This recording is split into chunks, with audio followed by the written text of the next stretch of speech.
तेलंगाना हुकूमत ने रियासत में सेंट्रल ब्यूरो ऑफ इन्वेस्टिगेशन की कार्रवाइयों को महदूद करने का ऐलान कर दिया है। रियासत की सियासत में मची हलचल के चलते हुकूमत तेलंगाना का एक और इक़दाम सामने आया है। हुक्मरान जमात ने तहकीकाती एजेंसी सीबीआई को दी गई इजाजत वापस ले ली है।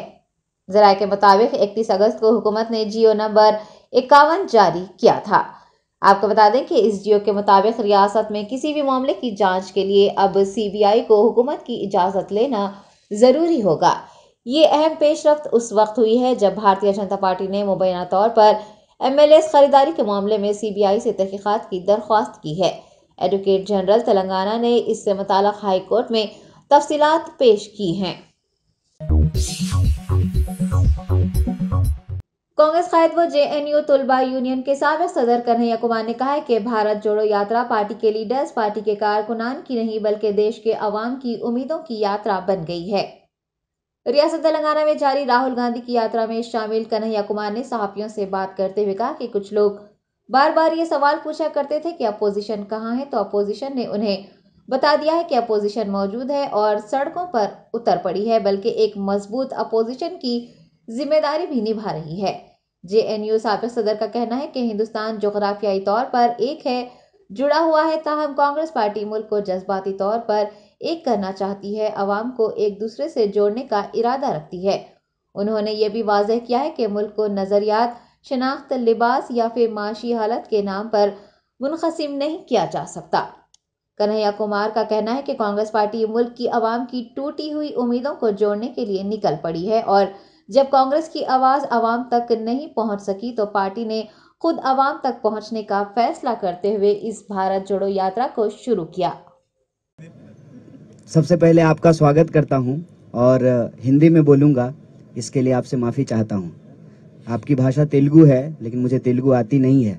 आती तो ज़रूर तेलुगु में बात करता, क्योंकि हमारी नज़र में भारत जोड़ो यात्रा की नज़र में सारी भाषाएं एक समान है। सब भाषा, सारे लोगों की मातृभाषा जो है उसको हम बराबर का रेस्पेक्ट करते हैं। दूसरा, आप सब लोग लगातार जो है कवर कर रहे हैं भारत जोड़ो यात्रा को। एक सवाल लोग बार बार पूछ रहे हैं कि क्या जोड़ने के लिए निकले हैं। हमारे पास फेविकॉल नहीं है और जो है हम फेविक्विक भी लेकर के नहीं चल रहे हैं।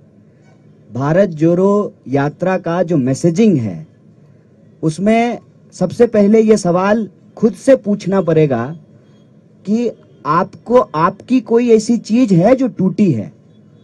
ये सवाल जब आप खुद से पूछेंगे तो इसका जवाब आपको मिलना शुरू हो जाएगा कि भारत जोड़ो यात्रा में हम क्या जोड़ने के लिए निकले हैं।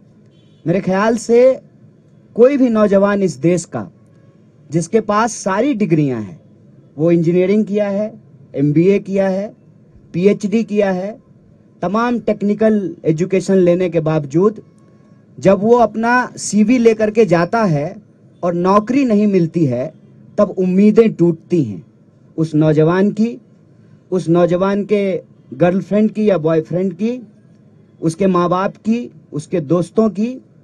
और ये जो उम्मीदें टूट रही हैं ना बेरोजगारी के चलते, उस उम्मीद को जोड़ने के लिए हम निकले हैं। वजीर बराए सिविल सप्लाईज गंगुला कमलाकर ने मुनुगुडु ज़िमनी इंतखाबी मुहिम के हिस्से के तौर पर संस्था नारायणपुरम में दलित आत्मीय सम्मेलन में हिस्सा लेकर मुकामी अवाम के मसाइल इंतखाबात के 7वें दिन हल करने का वादा किया है। मुकामी लोगों ने वजीर को उनके बुनियादी मसाइल से वाकिफ करवाया, जिस पर उन्होंने वादा किया कि वो टीआरएस के उम्मीदवार के प्रभाकर रेड्डी के बरसर इख्तिदार आने के फौरी बाद उन मसाइल को हल कर देंगे। आज़ादी के 75 सालों बाद भी दलितों के पसमानदा हालात के लिए गंगुला कमलाकर ने कांग्रेस और बीजेपी को जिम्मेदार ठहराया है और कहा है कि बीजेपी और कांग्रेस ने इतने सालों तक हुकूमत की, ताहम दलितों की फलाह व बहबूद के लिए कुछ भी नहीं किया। दलित बंधु स्कीम का जिक्र करते हुए उन्होंने कहा कि केसीआर दलितों की इज्जत और नफ्स के लिए हर मुमकिन इक़दाम कर रहे हैं और दलित बंधु स्कीम मुतारिफ करवाते हुए उन्हें 10 लाख रुपये फराहम कर रहे हैं। मुनुगुडु ज़िमनी इंतखाब के बीजेपी उम्मीदवार राजगोपाल रेड्डी पर नुक्ताचीनी करते हुए गंगुला कमलाकर ने कहा कि उनकी खुदगर्जी के सबब ज़िमनी इंतखाब हो रहा है और राजगोपाल रेड्डी वो शख्स हैं जिन्होंने फलाही स्कीमात को लोगों तक पहुंचने से रोका है। संस्था नारायणपुरम के तमाम लोगों से सिविल सप्लाईज मिनिस्टर ने के प्रभाकर रेड्डी को भारी वोटों से कामयाब बनाने की अपील की है। दलित बिरादरी के कायदीन एरुला रामुलु यादయ్య लिंगास्वामी टीएस के कायदीन बड़ी तादाद में दलित बिरादरी ने इस प्रोग्राम में शिरकत की। उस्मानिया यूनिवर्सिटी के साल 2017 पीएचडी बैच के तलबा ने पीएचडी दाखिल करने के लिए उन्हें मजीद 2 सालों का वक्त देने का मुतालबा किया है। तलबा ने OUOSD रेडिया नायक को एक अर्जी पेश की है। उनका कहना है कि यूनिवर्सिटी ने एक सर्कुलर जारी किया है जिसमें 2017 के पीएचडी तलबा को मार्च 2023 तक पीएचडी जमा करवाने के लिए कहा गया है, जबकि यूजीसी ने मुल्क भर में कोरोना वायरस के सबब पीएचडी तलबा को मवाद पेश करने के लिए 4 साल का वक्त दिया है। तलबा ने यूनिवर्सिटी के जिम्मेदारान से दरख्वास्त की है कि वो यूजीसी की गाइडलाइंस पर गौर करें और तलबा को 2 साल का वक्त दें। तेलंगाना प्रदेश कांग्रेस कमेटी कायदीन ने 1 नवंबर को शहर हैदराबाद में दाखिल होने वाली भारत जोड़ो यात्रा में बड़ी तादाद में शिरकत करने की अवाम से अपील की है। पार्टी के हेडक्वार्टर गांधी भवन में टीपीसीसी सेक्रेटरी एडवोकेट मुजीबुल्लाह शरीफ ने मीडिया कॉन्फ्रेंस से खिताब करते हुए कहा कि मुल्क के मौजूदा हालात के पेश नज़र राहुल गांधी ने कन्याकुमारी ता कश्मीर भारत जोड़ो यात्रा शुरू की है, जो कि रियासत तेलंगाना में दाखिल हो चुकी है और 1 नवंबर को शहर हैदराबाद में दाखिल होने जा रही है। मुजीबुल्लाह शरीफ ने बताया है कि चार मीनार हल्के में दाखिल होने वाली भारत जोड़ो यात्रा का मुकामी कांग्रेस कायदीन की जानिब से पुरजोश इस्तकबाल किया जाएगा।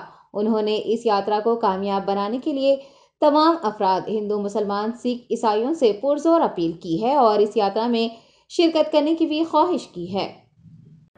मैं मुजीबुल्लाह शरीफ एडवोकेट पीसीसी सेक्रेटरी, मैं आज ये प्रेस कॉन्फ्रेंस करने का मतलब ये है, मकसद ये है कि राहुल जी ने जो मौजूदा हालात में मुल्क में फ़िरक़ा परस्ती, बेरोज़गारी और नौजवानों में जो बदअमनी फैली हुई है, जिसके बीजेपी पार्टी ने फ़िरक़ा परस्ती को बढ़ावा दिया है ये 2014 से, उसके अगेंस्ट में एक स्टेप लेते हुए भारत जोड़ो यात्रा का आगाज़ किया, जो कन्याकुमारी से कश्मीर तक जाने वाली है, जो तमिलनाडु, केरला, कर्नाटक, आंध्रा से होते हुए तेलंगाना में दाखिल हो चुकी है और आज तेलंगाना में 7वां दिन है,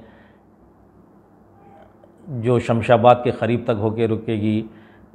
यानी परसों 1 नवंबर को हैदराबाद में दाखिल होगी, जो लीगेसी पहले आराम घर से शुरू होकर शमशाबाद टेम्पल से शुरू होकर आराम घर से होते हुए लीगेसी पैलेस पर आके रुकेगी और लंच का वक्फा देने के बाद में 4 बजे शाम गुडविल होटल से स्टार्ट होगी, जो गुडविल होटल के पास हमारे लोग, चार मीनार कॉन्स्टिट्यूंसी के लोग और तमाम लोग मिलकर उसका इस्तकबाल करेंगे राहुल जी का मरफ़े के साथ और तमाम इंतज़ामात के साथ उसका इस्तकबाल करते हुए उसे चार मीनार से होते हुए निकलेस रोड तक ले जाके वहाँ पे कॉर्नर मीटिंग होगी।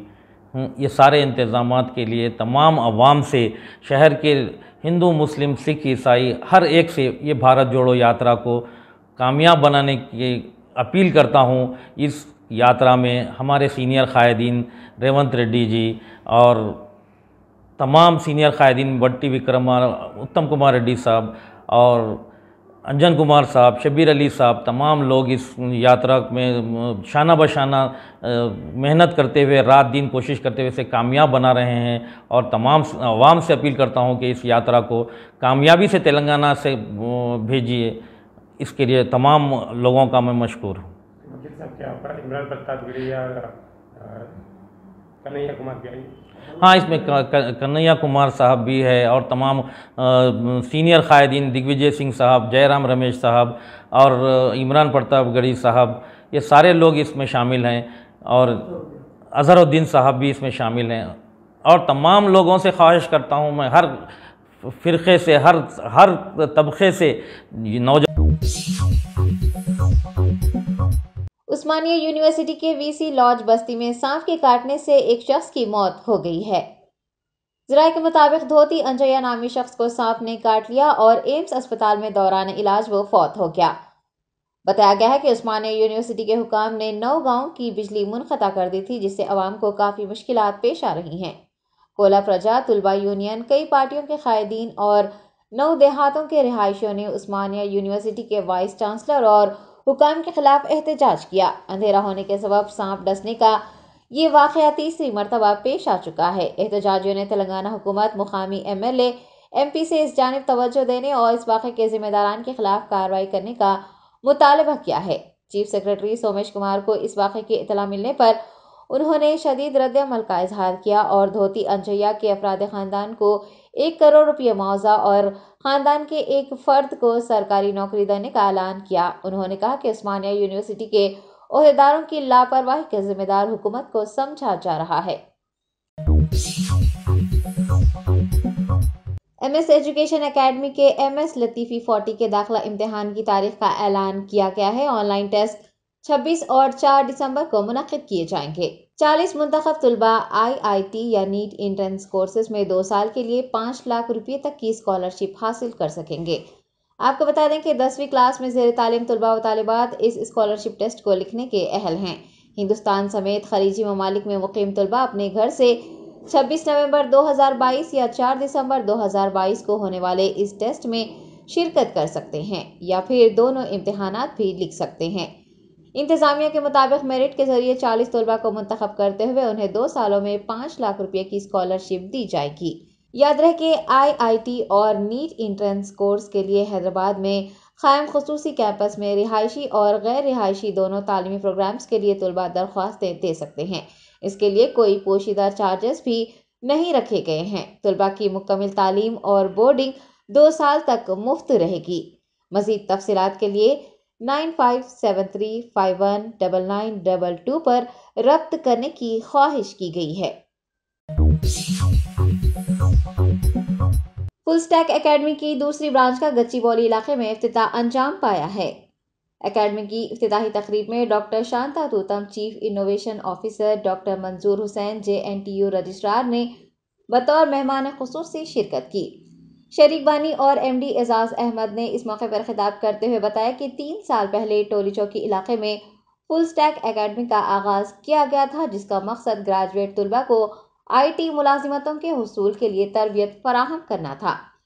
उनका कहना है कि एकेडमी से 350 से ज़ायद तुलबा ने तरबियत हासिल करने के बाद IT कंपनियों जैसे इन्फोसिस, विप्रो, TCS, एसेंचर में मुलाजिमतें हासिल कर ली हैं।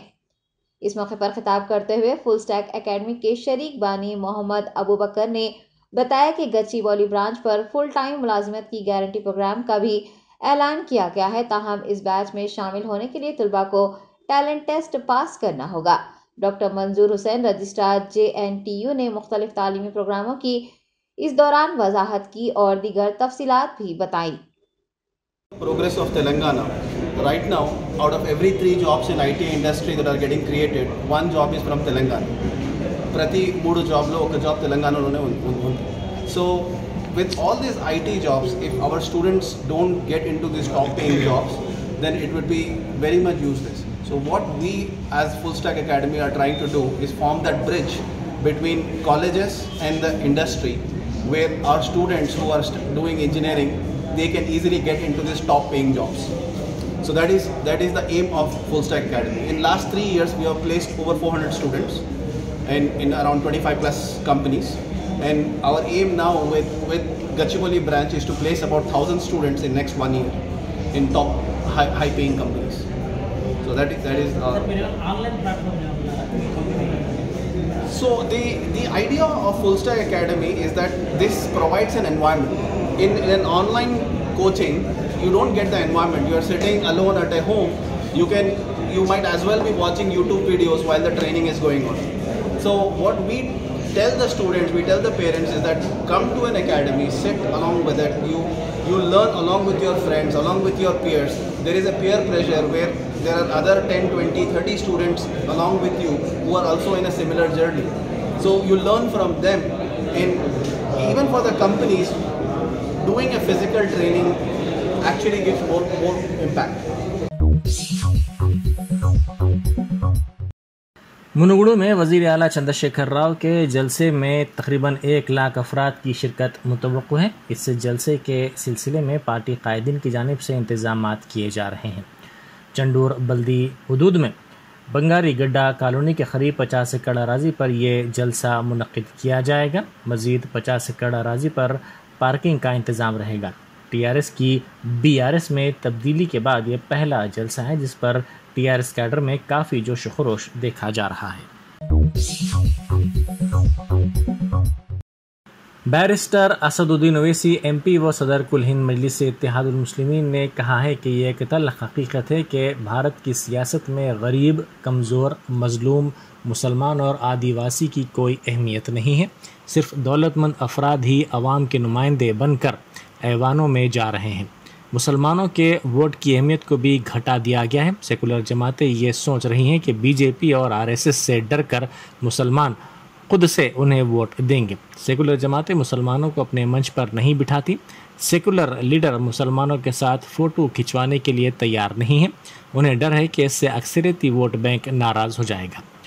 सदर मजलिस ने गुज़िश्ता रोज़ गुजरात के वडगाम में एक ज़बरदस्त इंतखाबी जलसे से खिताब करते हुए कहा कि बिल्किस बानो का जब मसला आया तो सब खामोश हो गए। आम आदमी पार्टी के लीडर से मीडिया के नुमाइंदे ने बिल्किस से मुतालिक सवाल किया तो इसने जवाब देने से इनकार कर दिया और कहा कि स्कूल्स और दीगर मसाइल पर बात करें, इसलिए बिल्किस के बारे में बात नहीं की जाती क्योंकि वो मुसलमान हैं। बिल्किस के मसले को इंसाफ के कत्ल और औरतों के हकूक़ के मसले के तौर पर नहीं देखा जाता, इसलिए हमें फ़ैसला करने की ज़रूरत है कि वो जमातें जो हमारे मसाइल पर आवाज़ नहीं उठाती, हमसे परहेज़ करती हैं, क्या हम उन्हें वोट देकर ताकतवर बनाएं या फिर खुद सियासी तौर पर ताकतवर बनें।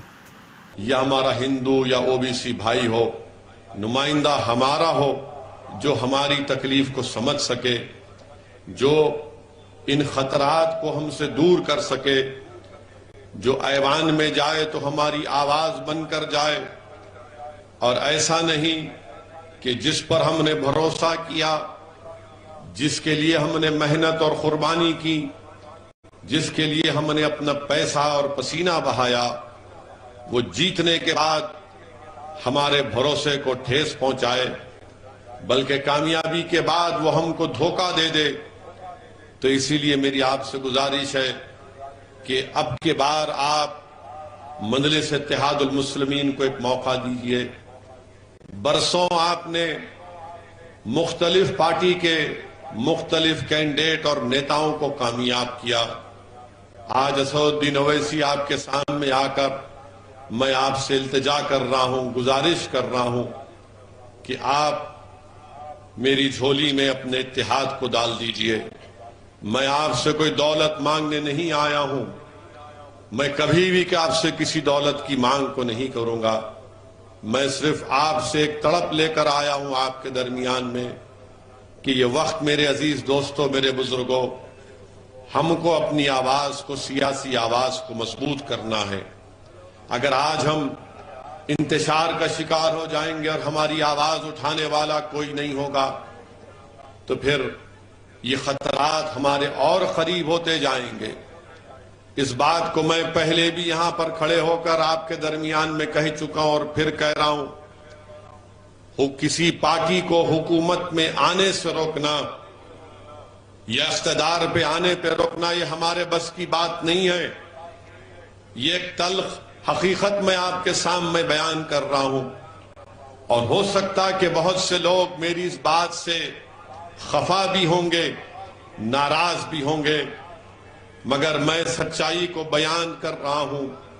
अगर मैं झूठ बोलकर आपसे वाहवाह हासिल करूंगा और आप बाद में कहेंगे कि शख्स ने हमारे दरमियान में खड़े होकर हमको सब्ज बाग दिखाया, हमको सच्चाई और हकीकत से वाकिफ नहीं करवाया। आप जानते हैं कि 30 साल से भाजपा की सरकार गुजरात में बन रही है। इसका जिम्मेदार कौन है मेरे अजीज दोस्तों, मेरे बुजुर्गों? क्या इसका जिम्मेदार असदुद्दीन ओवैसी और साबिर काबुली वाला है? इसका जिम्मेदार अगर है तो कांग्रेस पार्टी है। आपने उनको इस उम्मीद पर वोट दिया था कि ये फिरका परस्त ताकतों को रोक पाएंगे, मगर मेरे अजीज दोस्तों और बुजुर्गों, 30 साल एक लंबा अरसा हो। कांग्रेस कायद राहुल गांधी की भारत जोड़ो यात्रा तेलंगाना में कामयाबी के साथ जारी है, जिसमें आवाम का काफ़ी जोश व खरोश देखा जा रहा है। महबूबनगर ज़िले में भारत जोड़ो यात्रा का आज 5वां दिन है। राहुल गांधी ने जड़चल्ला से यात्रा शुरू की। आज यात्रा के मौके पर राहुल गांधी ने सदर तेलंगाना प्रदेश कांग्रेस कमेटी रेवंत रेड्डी के साथ दौड़ लगाई। इस दौड़ में वो एक दूसरे के साथ मुसाबिकत करते हुए नजर आए, लेकिन राहुल गांधी इस दौड़ में अव्वल आए। इस दौड़ की वीडियो सोशल मीडिया के मुख्तलिफ प्लेटफॉर्म्स पर तेज़ी के साथ वायरल हो गई, जिसमें कांग्रेस कारकुनों और इस यात्रा में हिस्सा लेने वालों का काफ़ी जोश व खरोश देखा जा रहा है। इन वीडियोस पर काफ़ी बेहतर अवामी रद्द-ए-अमल भी सामने आ रहा है। पीसीसी के सरबराह रेवंत रेड्डी, मानिक्यम टैगोर, भट्टी विक्रमार्का, मधु याष्की गौड़, उत्तम कुमार रेड्डी और दूसरों ने राहुल की यात्रा में हिस्सा लिया। भारत जोड़ो यात्रा आज महबूबनगर जिले से रंगारेड्डी जिले में दाखिल हो रही है। चरलापल्ली सेंट्रल जेल में ज़ेर तरबियत IAS ऑफिसर्स का प्रोग्राम मुनक्किद किया गया। चीफ सेक्रेटरी सोमेश कुमार ने इस प्रोग्राम का आगाज़ किया। तेलंगाना के प्रिजन डिपार्टमेंट की जानिब से ये प्रोग्राम मुनक्किद किया गया, जिसमें IAS और IPS ओहदेदारों ने शिरकत की। कैदियों के तर्ज ज़िंदगी, उनकी ज़िंदगियों में तब्दीली लाने और दीगर उमूर पर मुख्तलिफ मशवरे दिए गए। चीफ सेक्रेटरी ने कैदियों की जानिब से तैयार करदा प्रोडक्ट्स का भी तफसीली तौर पर मुआयना किया। कांग्रेस कायद मधु याष्की गौड़ ने कहा है कि बीजेपी बड़े कॉन्ट्रैक्टर्स और ताजिरों की हिमायत कर रही है। उन्होंने मीडिया से बात करते हुए ऑपरेशन कोयले का इंकशाफ किया। उन्होंने कहा कि मुनुगुडु ज़िमनी इंतखाब में बीजेपी उम्मीदवार राजगोपाल रेड्डी ने अपनी तिजारत की तरक्की के निशाने के साथ बीजेपी में शमूलियत इख्तियार की। राजगोपाल रेड्डी ने अपने तिजारती मकासद के लिए मुनुगुडु के आवाम को धोखा दिया है। चंद्रगुप्त कोल प्रोजेक्ट को खुफिया तौर पर बीजेपी ने राजगोपाल रेड्डी को कंपनी के हवाले किया है। अदाकारा व बीजेपी की कायद विजय शांति ने चारमीनार की मंदिर में आज पूजा की। दिवाली तकरीब के हिस्से के तौर पर उन्होंने खुसूसी पूजा में हिस्सा लिया। इस मौके पर उन्हें प्रसाद भी दिया गया। टीआरएस लीडर लिंगैया यादव ने कहा है कि मुत्तहिदा नलगुंडा ज़िले में बाएं बाजू की जमातों CPI और CPM के इत्तेहाद से टीआरएस भारी अक्सरियत से मुनुगुडु में कामयाबी हासिल करेगी। उन्होंने कहा कि मुनुगुडु में बीजेपी ने 6% वोट हासिल कबलजी किए थे और अब जाफरानी जमात का नलगुंडा में कोई हक नहीं है। मुनुगुडु में KCR की क़यादत में हुक्मरान जमात को भारी अक्सरियत से कामयाबी हासिल होगी। पुलिस और ससुराली रिश्तेदारों की हरासानी पर खातून ने सेल्फी वीडियो बनाते हुए खुदकुशी की कोशिश की। इस खातून ने कहा कि ससुराली रिश्तेदारों ने उन पर जुल्म किया है। उन्होंने कहा कि हाई कोर्ट के हुक्म के बावजूद चारमीनार पुलिस के सब इंस्पेक्टर और इंस्पेक्टर ने उनका जीना मुश्किल कर दिया है और उन्हें पुलिस स्टेशन बुलाकर मुसलसल हरासा किया जा रहा है। उन्होंने कहा कि गाड़ी और रकम भी उनकी शादी के बाद ले ली गई। उनको ससुराली रिश्तेदारों की जानिब से धमकियाँ दी जा रही हैं। खुले के लिए उन पर दबाव डाला जा रहा है। फिर के थक गई मैं, मेरे से गुनाह बस इतना हो गया। मैं शादी करी, वो भी मैं अपनी मर्जी से नहीं करी, उन्होंने खुद अपनी मर्जी से ज़बरदस्ती शादी करी। शादी करने के बाद में मेरे से थक गई। उनकी बीवी, उनकी सास, उनका ख़ानदान मेरे पे जुल्म कर रहा। आखिर कब तक मैं बर्दाश्त की हद बाकी रखूँ। हर दरवाज़ा खटखटाई, पुलिस स्टेशन, कोर्ट, हर जगह। हाई कोर्ट का ऑर्डर होने के बावजूद चारमीनार PS के SI सब इंस्पेक्टर मेरा जीना मुश्किल कर दिए। मैं अकेली औरत ज़्यादा मेहनत करके जीने वाली, अब मैं कहाँ से मेहनत करूँ? वो लोग मेरे को इतना टॉर्चर करेंगे तो मैं मेहनत क्या करूँगी? जीऊँगी क्या? मेरे बच्चे को पालूँगी क्या? मैं क्या करूँगी? मैं शादी करने के बाद में मेरे को इतनी तकलीफ देना, मेरी कोई कसूर नहीं रहने के बावजूद ज़बरदस्ती शादी करे, पैसा खा लिए, गाड़ी खा लिए, सब खा लिए। उसके बावजूद मेरे को टॉर्चर, धमकियाँ। पुलिस स्टेशन को जा के थक गई। चारमीनार PS के SI sub inspector Praneeta high court के ऑर्डर के बावजूद मेरे को टॉर्चर कर रहे। आखिर मैं ज़िंदगी जीऊँ तो कैसा जीऊँ? ना मेरे बच्चे को पालने का कोई जरिया है, कुछ है। अगर मैं वो लोगों के चक्कर काटूंगी तो मेरी ज़िंदगी का कैसा। ज़हरा बेगम हाई कोर्ट एम्प्लॉय रहने का पूरा फ़ायदा उठा रही है और पूरी पुलिस उनका साथ दे रही। चारमीनार पीएस के सीआई और सब इंस्पेक्टर दोनों मिलके मेरा जीना हराम करके रख दिया है। मैं बेगुनाह हूँ बोल बोल के पूरे मेरे पास पूरे एविडेंस है, पूरे सबूत है, उसके बावजूद लोग बोल रहे कि बुला के बिठा के फैसला कर दे। तो मेरा खुला कराने का इख्तियार पीएस वालों को कौन दिए? क्या हक से वो लोग मेरा खुला कराते? उनको कौन दिए? खुलानामे पे साइन कर तो ठीक है, नहीं तो रोज आगे करना। मैं रोज काम करूंगी, मेहनत करके अपना घर और अपना बच्चा संभालूंगी, या वो लोगों के चक्कर करूंगी? हाई कोर्ट से ऑर्डर लेने के बावजूद नहीं मान रहे तो आखिर मेरी किसको सुनाऊं मैं? ना पुलिस स्टेशन वाले मेरी सुन रहे, ना कोई मेरी बात नहीं सुन रही। किसको सुनाऊं? मेरा ना कोई बाप है ना कोई है, मैं किसके पास जीऊं? इससे बेहतर है कि मेरी जिंदगी मैं खत्म करके मर गई तो बेहतर है।